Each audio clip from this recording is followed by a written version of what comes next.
오늘 공부할 건 요한복음이잖아요. 네, 요한복음. 네, 일단 책에 보시면은 들어가며 부분이 나오죠. 네, 지도자에 보시면은 들어가며 부분을 제가 보면서 여러 가지 좀 의미를 찾아봤는데, 첫 번째는 이제 영지주의적 이단적 가르침에 맞서는 복음서다라는 게 나와 있습니다. 그러니까 요한복음은 영지주의의 문제에 대해서 맞서고 있는 복음서라는 것이죠. 요한복음이 쓰인 시점이 주 한 90년경입니다. 그때쯤 쓰였는데, 그 당시에는 교회에 영지주의의 가르침이 이제 침투하고 있던 그런 시기였습니다. 그래서 요한복음은 그 영지주의의 가르침에 맞서서 쓴 복음서라고 볼 수 있다는 것이죠. 그렇다면 영지주의가 도대체 무슨 문제인가, 어떤 문제가 있는가를 좀 알아보고, 그 문제를 알아봄으로써 그 문제 안에서 우리가 또 은혜를 발견할 수가 있습니다. 영지주의 문제를 알아봄으로써 또 영지주의의 어떤 비판점을 봄으로써 은혜를 발견할 수 있다는 것이죠.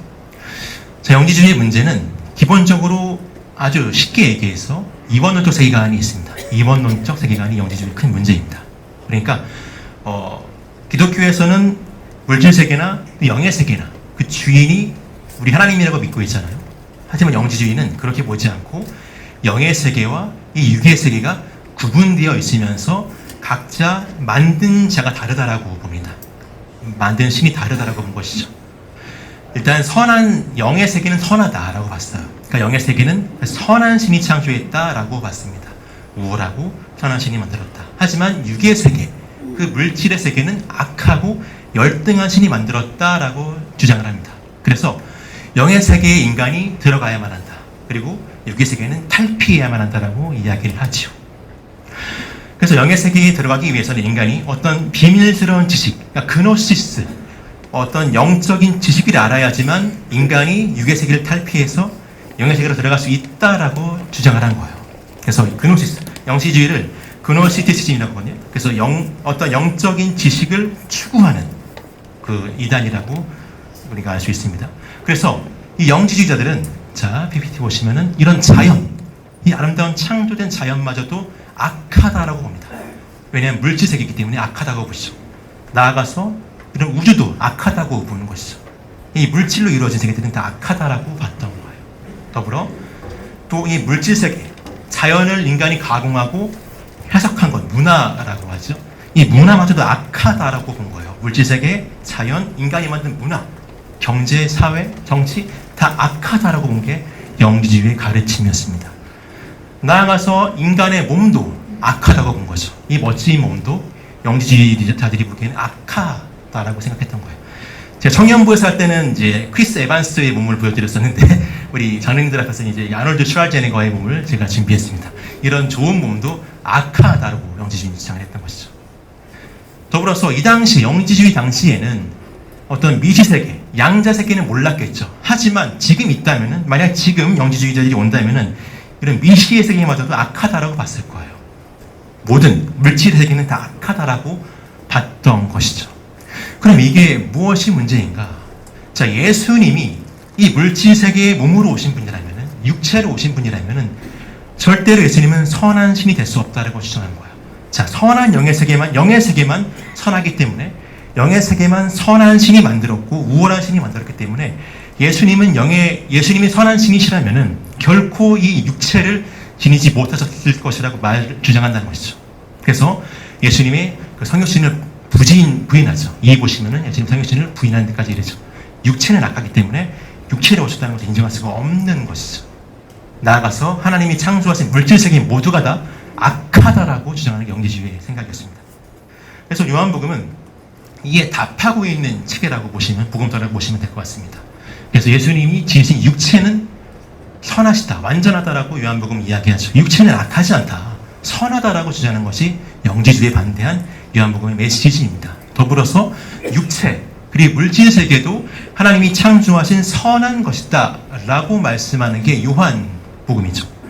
그리고 그 증거로 성육신을 말씀하십니다. 예수님의 성육신. 자, 예수님이 육체를 지닌 사람으로 오셨죠. 우리와 마찬가지로 피부가 있고 숨을 쉬고 아프기도 하시고 피곤하기도 하시고 울기도 하신 그 육체로 오셨고, 그 예수님이 육체로 고난당하시고 육체로 죽으시고, 그리고 육체로 영화로운 몸으로 부활하시고 육체를 지니신 채로 승천하셔서 육체를 지니신 그대로 하늘 보좌에 앉아 계시다라고 말씀하고 있는 거죠. 육체를 지닌 그대로 승천하시고 하늘 보좌에 앉아 계시고 육체를 지닌 그 모습 때문에 지금 우리가 육체를 지니는 우리 모두가 하늘에 있는 육체를 지닌 예수님을 소망으로 품고 살 수 있다고 요한복음은 말하고 있는 것이죠. 예수님이 육체를 지니신 채로 하늘 보좌에 앉아 계시고 우리는 그 예수님을 소망할 수 있다. 그리고 예수님은 그 육체를 지니신 그대로 오실 것이다 라는 말씀으로, 그러니까 성육신이 멈추지 않은 성육신, 계속 가는 성육신, 그 말씀 안에서 요한복음은 피조세계 그리고 육체로 오신 예수님을 강조하고 있는 것이죠. 15시면 그래서 우리의 육체 그리고 피조세계는 당연히 이제 구원받아야 한다라고 보는 거예요. 이 피조세계 육체는 선하고 구원받아야 한다라고 요한복음은 말씀하고 있는 것이죠. 그래서 육체를 지닌 우리의 삶도 마찬가지로 중요하다고 봅니다. 그러니까 예수님의 성육신, 육체를 지닌 예수님의 성육신이 중요하니까 당연히 우리의 삶도 육체를 지닌 우리의 삶도 소중하다고 요한복음은 말씀하고 있죠. 그 대표적인 말씀이 15장에 있는 포도나무와 가지 비유죠. 자, 성육신하신 예수님, 그 예수님, 육체를 지닌 예수님이 포도나무이시고 바로 우리 육체를 지닌 우리 가지가 그 말씀 성육신하신 예수님의 가지에 딱 붙어있으면 너희도 육체에서 선한 열매를 맺을 것이다 라고 말씀하는 게 포도나무와 가지의 비유죠. 예수님이 육체로 오셨기 때문에 우리도 마찬가지로 육체로서 사랑으로 희생으로 선한 열매를 맺을 수 있다고 이야기하는 것이 요한복음이라고 할 수 있습니다. 그래서 마지막 뒤 보시면은 요한복음은 예수님의 인성을 강조하는 복음서라고 할 수 있어요. 예수님의 인성을 강조하는 복음서. 예수님이 인성으로 오셨기 때문에, 사람으로 오셨기 때문에 우리 역시 사람인 우리도 중요하다라고 말씀하고 있는 게 요한복음이죠. 나아가서 또 들어가면서 또 한 가지 발췌를 해봤는데요. 또 이렇게 나오죠. 태초부터 영원히 계신 말씀이다 라고 나와 있습니다. 자, 요한복음은 A 보시면은 요한복음은 예수님의 인성뿐 아니라 예수님의 신성도 강조하고 있는 복음서입니다. 사실 요한복음 하면은 신성이 강조되는 책으로, 복음서로 많이 알려져 있고 우리 장로님들 다 아시는, 이미 알려져 있는 이야기죠. 예수님의 신성에 대한 강조는 요한복음의 핵심 중에 핵심이죠. 특히 1장 1절에 태초부터 예수님이 말씀이 계셨다라고 하죠. 태초부터. 그러니까 예수님이 태초부터 계셨다는 말씀은 예수님의 신성을 아주 강력히 증언하는 말씀입니다. 이거는 이제 저의 해석인데, 복음서에 있는 사복음서에 있는 어떤 말씀 구절보다도 태초부터 예수님이 함께 하나님과 계셨다는 그 말씀이 예수님의 신성을 가장 강력하게 증언하는 말씀이 아닌가라고 저는 생각을 합니다. 근데 예수님이 태초부터 하나님과 함께 계셨다는 것은 무엇인가, 어떤 의미인가 좀 살펴보면요. 자, 태초부터라는 것은 영원 전부터, 그러니까 피조세계, 저희가 살고 있는 이 물질세계, 창조세계, 우주, 지구, 또 인간, 이런 모든 것들, 피조된 모든 것들이 만들어지기 이전부터 예수님이 계셨다. 그러니까 영원의 세계만 있을 때부터 예수님이 살아 계셨다. 성부 하나님과 살아 계셨다는 말씀입니다. 그러니까 태초부터, 창조가 되기 이전부터, 창조 이전부터 예수님이 계셨다는 것이죠. 즉 예수님은 피조물이 아니다 라고 요한복음은 1장 1절부터 선포하고 있는 것이죠. 네, 사복음서에서 예수님의 신성을 이렇게 명시적으로 얘기하는 게 요한복음의 특징인 것 같습니다. 그래서 그렇다면 예수님이 영원의 세계, 피조세계가 아닌 피조물이 나오기 전인 영원의 세계에서부터 계셨다라는 말씀이 의미하는 바는 무엇인가? 자, 창조세계, 저희 모두를 포함해서, 그리고 모든 우주, 지구, 이 모든 만물은 창조하신 하나님, 영원전부터 계셨던 하나님과 연결되어야만 생명을 얻을 수가 있습니다. 피조세계는 하나님과 떨어지면은 생명이 없는 그런 존재인데요. 예수님이 창조세계 이전부터 영원에서부터 계셨다는 것은 예수님도 하나님처럼 생명을 우리에게 부여할 수 있는 분이라는 의미라는 것이죠. 예수님은 피조물이 아니라 영원 전부터, 창조되기 이전부터 계신 분이기 때문에 모든 피조물들에게, 또 저희 모두에게 생명과 구원을 주실 수 있다는 분이라는 의미라는 것이죠. 그래서 2번 마지막 보시면 하나님이신 예수님은 우리에게 영생과 구원을 주실 수 있는 분이시다라고 이제 요한복음에서 말씀하고 있는 것이죠. 자, 이게 사실은 들어가면서 요한복음의 아주 큰 주제를 좀 다룰 수가 있었는데요. 그 다음 보겠습니다. 한눈에 보기가 나오죠. 두 번째 한눈에 보기. 요한복음도 한눈에 보기에서는 구조까지 같이 보도록 하겠습니다. 그 요한복음도 공관복음서와 마찬가지로 이게 크게 두 가지 단락으로 나뉘어져 있습니다. 자, 공관복음서 지난 한 주간 같이 나누신 요한복음 공관복음서를 떠올려 보시면은 자, 초반부는 갈릴리에서 예수님이 사역을 하셨죠. 갈릴리에서 하시고 이제 마지막 후반부는 예루살렘에서 사역을 하시고 이제 이런 구조인데 그 요한복음도 비슷하게 이제 전반부는 그 이제 기적 사역이 주를 이루십니다. 주를 이루고 마지막 부분에서는 후반부에서는 이제 예루살렘에서 십자가 죽음과 고난을 당하시죠. 이 부분만큼은 그러니까 요한복음도 공관복음서와 유사합니다. 하지만 요한복음의 특징이 있는데요. 2번 보시면은 요한복음 갈릴리와 예루살렘을 이미 전반부부터 3번 왕복을 하십니다. 이게 요한복음의 특징적인 구조이죠. 공관복음서는 전반부에는 오직 예수님이 갈릴리에서만 사역을 하십니다. 마지막 후반부만 예루살렘에서 사역을 하시죠. 하지만 요한복음에서는 이미 전반부부터 예수님이 갈릴리와 예루살렘에 왔다 갔다 하신다는 것이죠. 이게 특징이고요. 그리고 마지막 후반부는 요한복음도 마찬가지로 예루살렘에서 이루어집니다. 이렇게 한눈에 보기와 구조 한꺼번에 보도록 하고요. 그 다음 중심 메시지 보겠습니다. 책에는 3가지로 제시하고 있어요. 첫 번째가 하나님의 아들이신 예수 그리스도, 이게 첫 번째 중심 메시지라고 나와 있는데요. 자, 사실은 이제 하나님의 아들이신 예수님 이 메시지는 요한복음만이 아니라 공관복음서까지, 그러니까 모든 복음서의 핵심 메시지입니다. 모든 복음서가 놓치지 않는 중심 메시지라는 것이죠. 그런데 이 요한복음은 좀 독특한 면이 있습니다. 자, 같은 중심 메시지인데 요한복음만의 특징이 있어요. 그것이 무엇이냐? 자, 표를 보시면은 예수님은 자신이 스스로, 그러니까 하나님의 아들이심을 스스로 말씀하세요. 그러니까 셀프 자기 증언인 거죠. 자신 스스로 예수님이 내가 바로 하나님의 아들이야 라고 말씀을 하신다는 게 주된 특징입니다. 그래서 책에도 나와 있지만 62페이지에 예수님의 7대 자기 증언이라고 하죠. 예수님은 생명의 떡, 그리고 포도나무, 양의 문, 선한 목자, 부활이요 생명, 길과 진리요 생명, 마지막이 그때 예수님은 이만큼 자기 스스로 증언하시죠. 예수님이. 하지만 공관복음서는 다르게 예수님께서 말씀하시기도 해요. 예수님의 신성을 본인이 말씀하시기도 하지만 그보다 중심이 타인이 말하는 게 더 두드러진 게 좀 있어요. 공관복음에서는 그게 3가지죠. 예수님이 침례받으실 때 초반부에 요한에게 침례받으실 때 그때 하나님이 말씀하시죠. 이는 내 사랑하는 아들이요 내가 기뻐하는 자라. 하나님이 직접 말씀하세요. 그리고 베드로의 증언, 저희가 다 알고 있듯이 그 중반에 베드로의 증언이 있고 마지막 부분에 예수님이 십자가 달려 돌아가셨을 때 돌아가신 모습을 보고 이제 백부장이 마지막으로 증언하죠. 예수님의 신성에 대해서.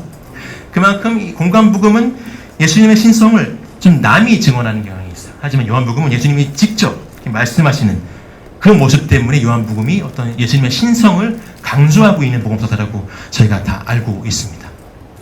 이게 주된 특징이고요. 이와 더불어서 예수님이 자신의 신성을 말씀하신다. 이와 더불어서 자, 두 번째 또 보겠습니다. 중심 메시지. 책에는 이제 전에 했던 거, 방금 했던 첫 번째 거 하나님 아들이신 예수 그리스도, 그거와 더불어서 2개가 더 나와요. 생명과 빛으로 오신 예수님, 그리고 믿음과 영생, 이게 추가로 되거든요. 총 3개인데 저는 2번과 3번을 묶어서 봤습니다. 묶을 수가 있을 것 같아서 묶었습니다. 나아가서 예수님은 자신의 신성을 본인이 직접 말씀하시는 것뿐만 아니라 예수님이 스스로 우리를 영생의 구원으로 초청하십니다. 스스로 예수님이 자기 길을 자기가 전도하십니다. 그러니까 셀프 자기 증언만이 아니라 셀프 구원, 나를 믿으면 구원받아 라는 것을 드러내놓고 여러 번 말씀하세요. 자, 밑에 보시면은 자, 내가 곧 하나님의 독생자 아들이고 내가 구원자야. 이 나를 인정해. 그러면 너희들은 구원받고 영생 얻을 거야 라고 예수님이 직접 초청하신다는 것이죠. 이게 요한복음의 주된 특징입니다. 그래서 비보시면은 요한복음과 공관복음서에서 예수님의 사역에 좀 차이가 좀 있습니다. 약간 강조점이 달라요. 다 같이 말하고 있는 것이긴 하지만, 공통되긴 하지만 강조하는 부분이 다릅니다. 자, 요한복음에서는 자, 빨간 걸로 나와 있는 것처럼 예수님이, 빨간색이 아닌가요? 제가 눈이 잘 안 보이는데 예수님이 영생에 이르게 하는 복음을 직접 전하신다는 것이죠. 나를 믿으면 영생으로 구원받아.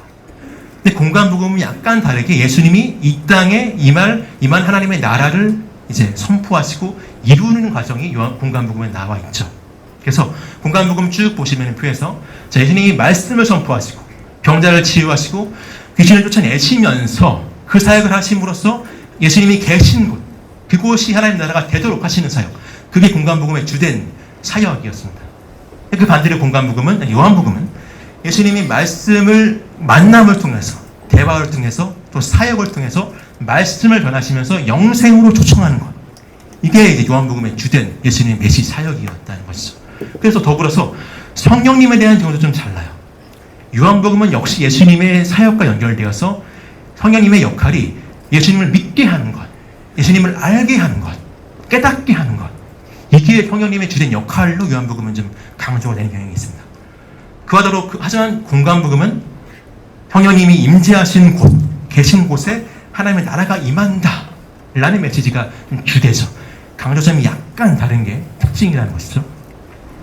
사실 이 둘 다 저희가 구분한다기보다 둘 약간 다른 관점으로 이렇게 기록된 예수님의 어떤 사역들을 조망한 복음서에서 각자 우리가 은혜를 다 취할 수 있는 것 같습니다. 요한복음에서는 우리가 전해야 할 복음이 무엇인가에 대한 어떤 본질을 기억할 수 있다고 생각을 합니다.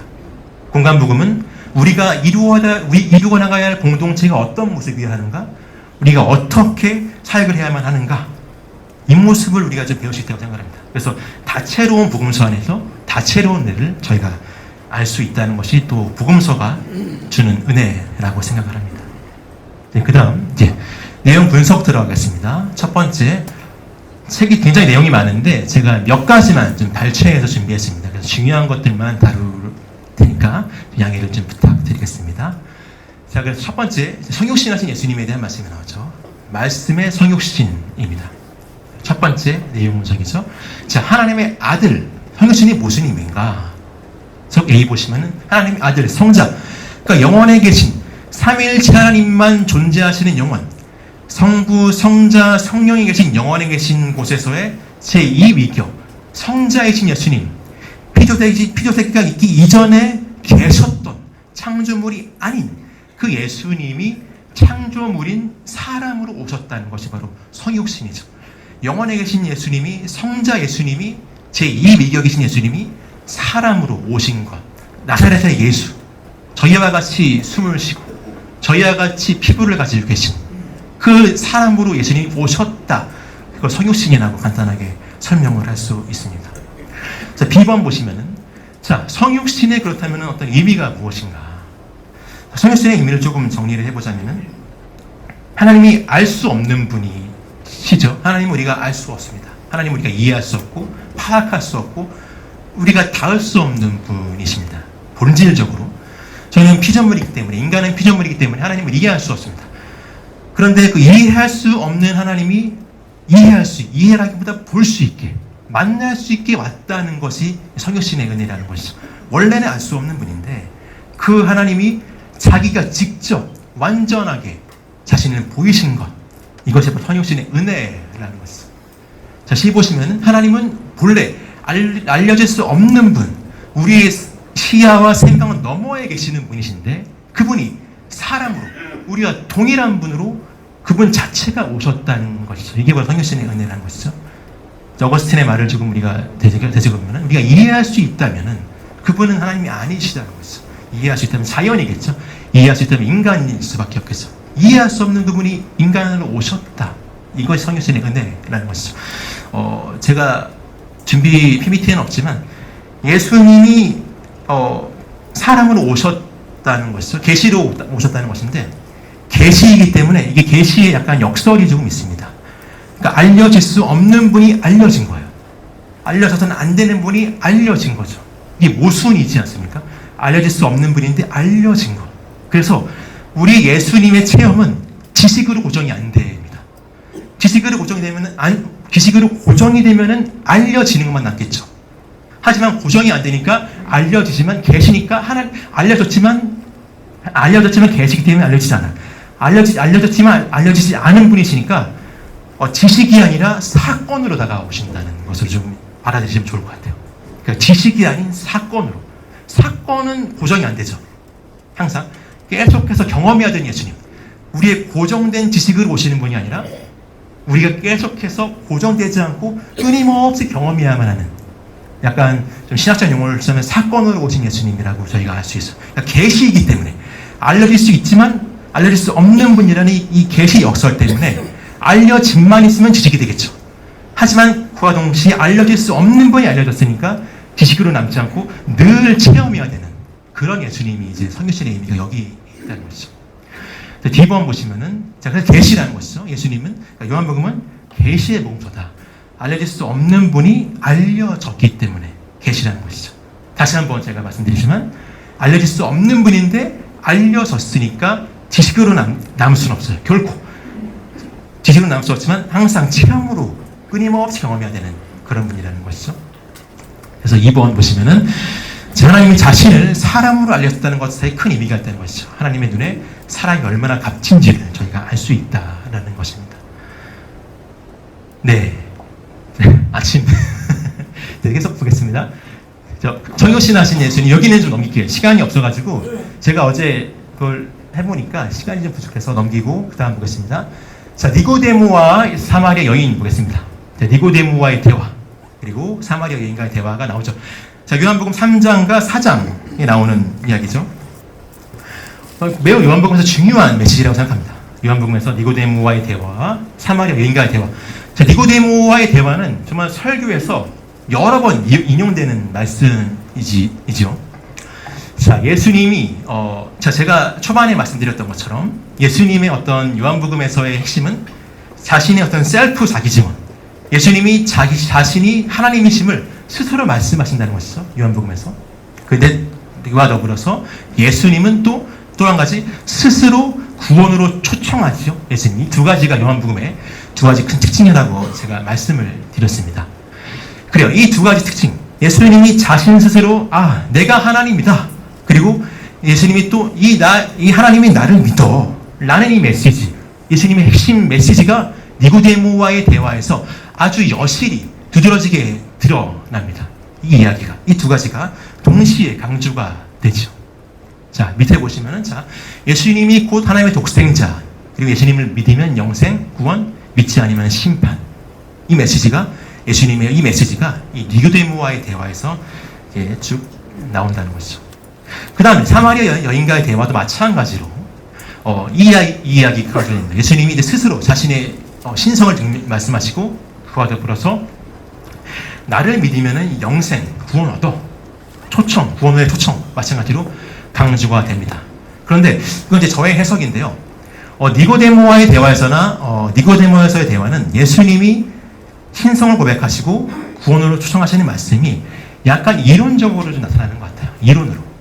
근데 이제 사마리아 여인과의 대화에서는 이론이라기보다 이론도 말씀하시죠. 근데 그와 더불어서 조금 더 적용점이 있는 말씀이라고 생각을 합니다. 분석을 해보니까 니고데모와의 대화에서는 영생 얻는 건 참 좋은데 뭐죠? 영생으로서 뭘 얻죠?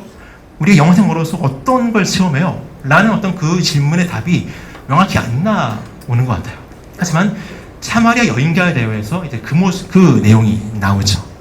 자, 밑에 보시면은, 자, 영생은 결핍된 마음을 채워주시는 은혜라고 정리할 수 있을 것 같습니다. 이 결핍된 마음을 채워주시는 은혜는 하나님 나라에서 경험하게 될 은혜죠. 충만한, 부족함이 없는, 넘치는 은혜, 넘치는 하나님의 공급하심, 그것이 있는 영생, 그것을 체험할 수 있는 것이 바로 이제 영생의 은혜라고 예수님이 말씀하시는 것 같아요. 그래서 세 가지 정리해봤는데, 사마리아 여인은 상처받은 마음을 가지고 있었죠. 근데 많은 분들이 사마리아 여인이 이제 남자를 버린 것이다, 이렇게 파무파탈 같이 남자를 본인이 많이 만났다라고 그렇게 보기도 하는데 틀린 건 아닙니다. 하지만 이 당시 문화를 봤을 때 사마리아 여인이 남자를 버렸다기보다 본인이 버림받은 경우였을 것 같아요. 그만큼 상처 입은 여인이었다는 것이죠. 더불어서 수치심이 있는, 떳떳하지 못한 여인이었죠. 남들이 다 오지 않는 대낮에 더운 시간에 우물을 젖은 모습에서 그 수치심이 많은 여성의 모습을 발견할 수 있죠. 더불어서 소외된 여인이었죠.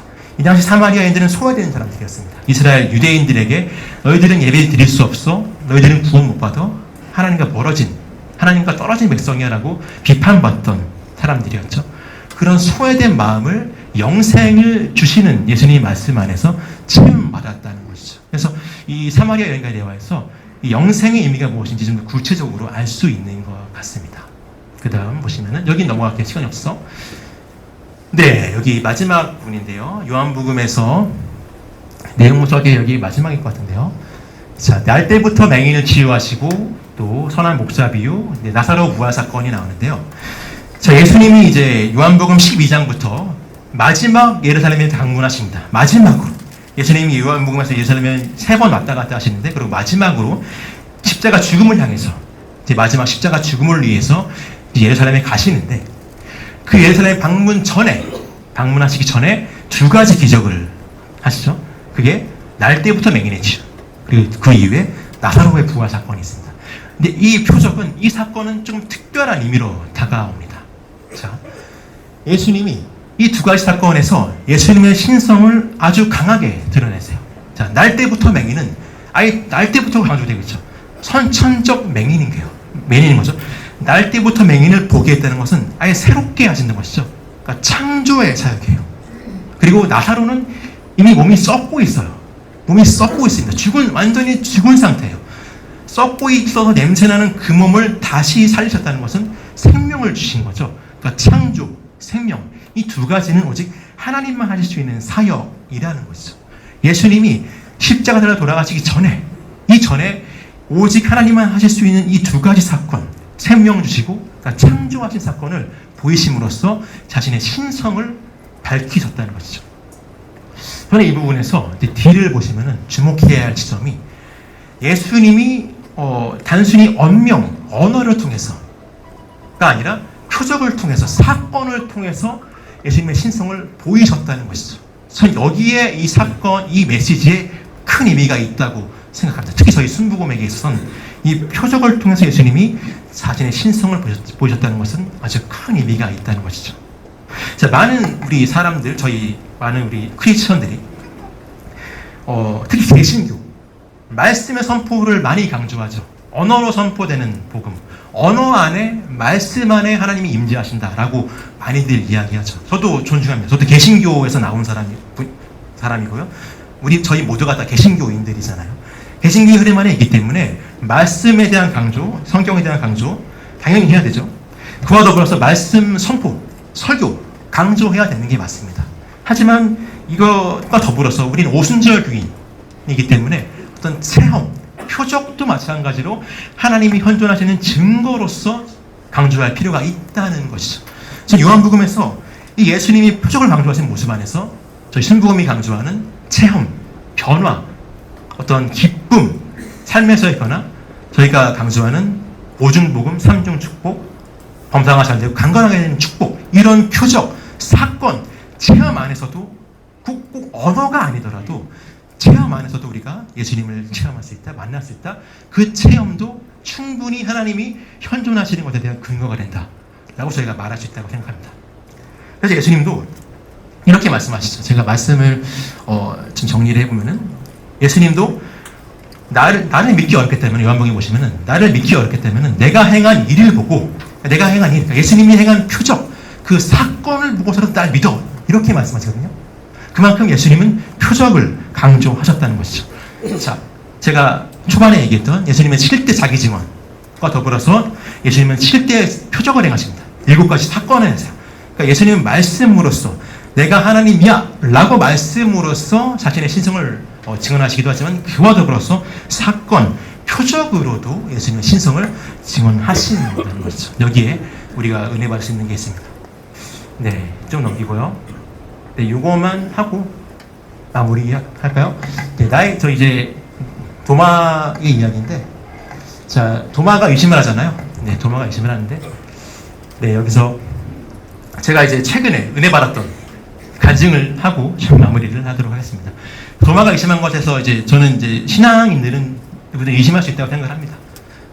예수님이 우리의 믿음은 다 약하다라고 말씀하셨죠. 믿음은 겨자씨 같다. 너희들이 믿음은 겨자씨만 하다 라고 말씀을 하시죠. 그만큼 저도 믿음이 약하고 의심하게 되는데, 근데 최근에 엊그제 딱 주일이니까 목요일 밤에 3일 전이네요. 3일 전에 예수님의 살아계심을 깊게 체험한 경험이 있습니다. 의심이 많이 사라지게 된 체험이 있는데요.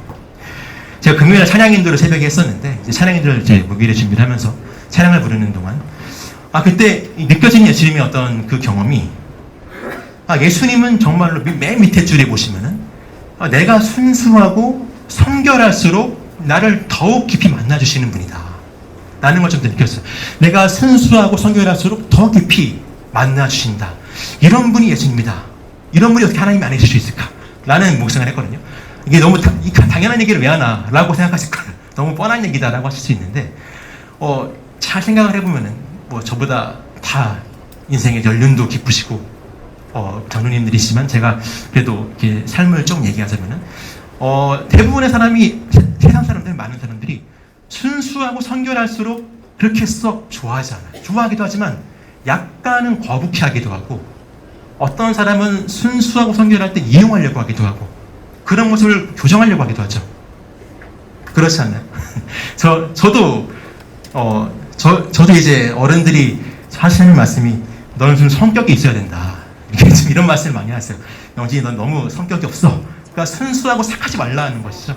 순수하고 착한 것을 좋아할 것 같은데 생각보다 사람들이 좀 거북해하고, 그래서 되겠어? 라고 아쉬워하죠. 그런데 예수님은 그렇게 보시지 않으시고, 우리가 순수하고 더 성결하면 성결할수록 더 가까이 오시는 분이라는 거죠. 누구보다 진실하시다. 이런 분이 하나님이 아니시면 누가 하나님인가? 라는 것을 좀 깨달으면서 이렇게 예수님의 살아계심을 조금 다시 한번 되새기는 그런 시간을 가졌습니다. 그러니까 의심이 될지라도 예수님께 나아가면은 예수님이 만나게 해주심으로써 우리의 믿음을 더 굳건하게 해주신다는 것이죠. 오늘 요한복음 여기까지만 하고 제가 기도해야 되네. 기도로 마무리하겠습니다.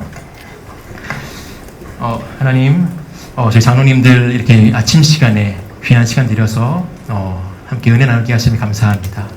하나님, 저희 장로님들 모두가 다 그리고 저를 비롯해서 우리 교회를 위해서 더 헌신하고 더 기도로서 주님을 섬기도록 하나님 성령으로 저를 충만케 채워주시옵소서. 주님 인도하시고 오늘 도우시는 믿사오며 예수님의 이름으로 기도합니다. 감사합니다.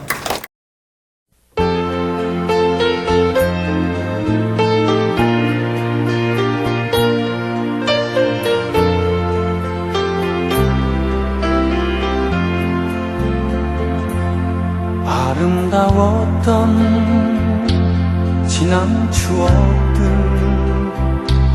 사랑했었던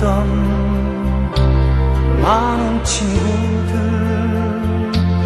멀고도 험한 고난의 길, 나 이제 말없이 주님을 위하여 떠나야지. 수없이 많은 사람들 위해 당신이 바친 고귀한 새, 영원히 당신과 함께 있고파 사랑의 십자가를 맞이하네. 지난 6월절 저녁 성찬 때 주님과 함께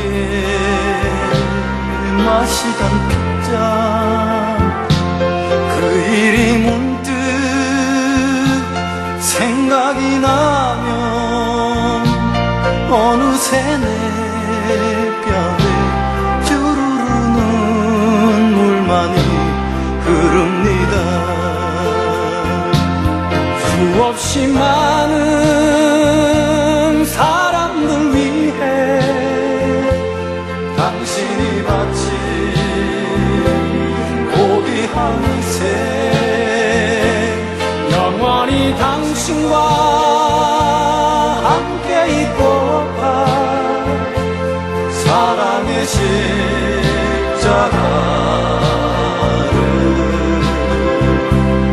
맞이하네.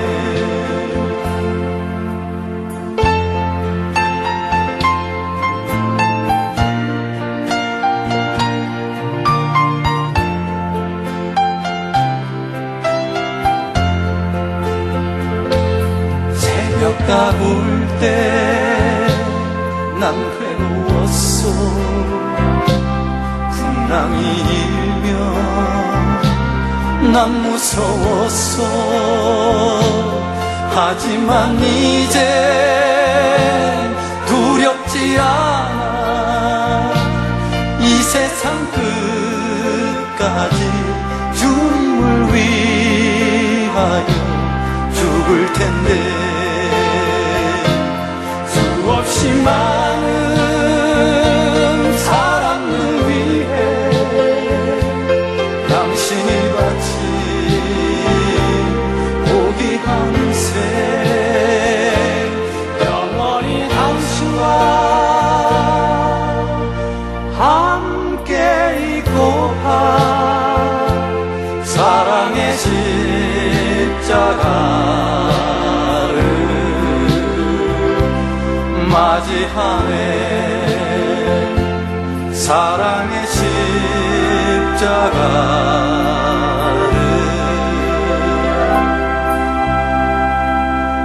맞이하네.